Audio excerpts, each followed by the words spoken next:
Let's be honest, we all have that one-day dream, don't we? The dream of a place to escape.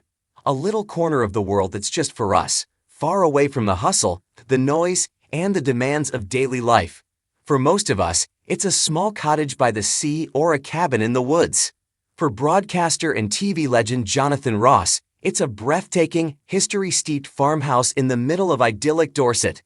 With a net worth estimated at a staggering £30 million, earned from decades of being the king of chat shows, a beloved judge on The Masked Singer, and even a stint on Celebrity Traders, Wasi has more than earned his slice of paradise. And he didn't just buy a house, he bought a piece of history. But what happens when that multi-million-pound dream, that fortress of solitude, is suddenly threatened by the one thing you were trying to escape? This is the story of Jonathan Ross's £2 million dream home and the real-life planning battle that threatens to turn his rural paradise into a suburban nightmare. First, understand the Wasi vibe, the London Curiosity Cabinet. To truly understand why the Dorset home is so vital, you have to look at his other home. Jonathan and his wife, writer and producer Jane Goldman, don't just live in London, they inhabit a living, breathing museum of their own personalities. Their main home in Hampstead, an area where the average property fetches over £1.6 million, is a universe away from a sterile, minimalist mansion. It's an eclectic, sprawling, and utterly unique space, reportedly full of an almost unbelievable collection of collectibles, pop culture memorabilia, and priceless artwork. We're talking rooms filled floor to ceiling with action figures, comic books, and movie props. He even has an entire room dedicated to his beloved cats. It's a house that screams personality. It's chaotic, it's vibrant, it's busy, and it's 100% London. It's the home of a man with 1,000 ideas, 1,000 passions, and, one assumes, very little quiet. And that, right there, is why the Dorset escape isn't just a luxury, it's a necessity.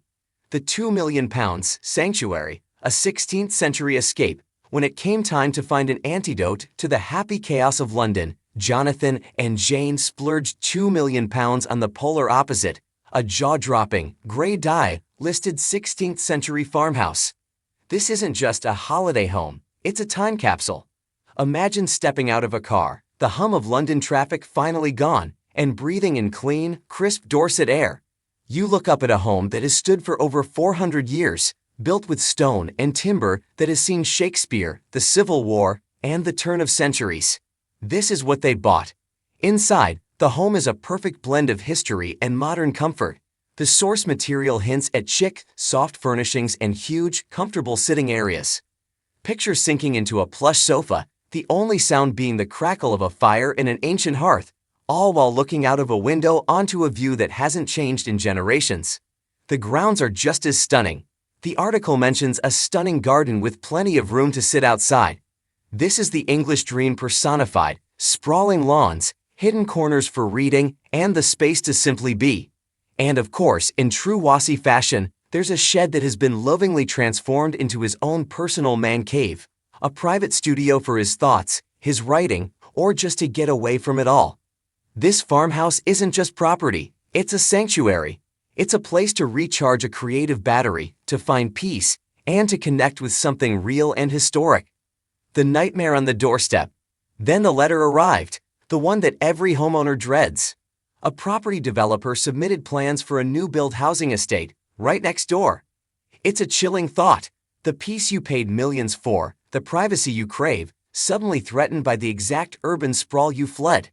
The initial plan was shocking enough. 93 brand-new homes set to be built, as the article states, practically on his doorstep. But the nightmare was only just beginning. That number minus 93 homes later doubled. Imagine the feeling, the utter panic.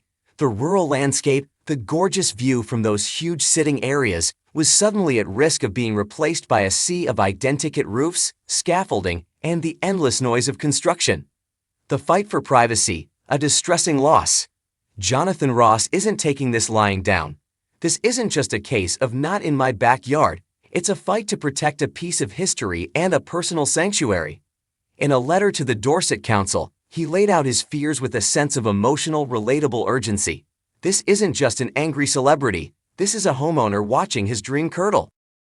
He argued the plans would lead to a distressing loss of privacy. This is the heart of it all, the very reason he bought the house.